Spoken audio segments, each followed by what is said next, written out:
Chair, salita siya ng salita dito. Kinakailangan maging sure tayo na hindi nabanggit. First of all, let me state on record that the SALNs discussed were not attached in the original complaints. Hindi po sila kasama sa original complaints.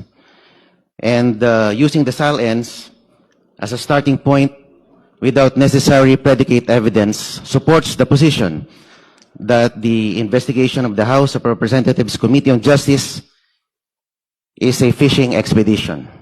I would like to clarify, to ask Congressman Marcoleta. Sinabi niya kanina, hindi kasama yung SALN sa original complaint. Yes, he mentioned that. Oh, I'd like to clarify. Paano niya nasabi yun? Kasama eh.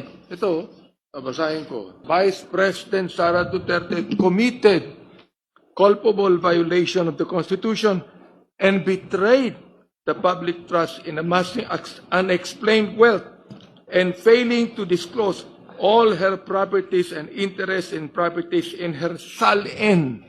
Nagalagay po sa complaint eh. Anong sinasabi niya na hindi kasama sa original complaint? I'd like to find out from him.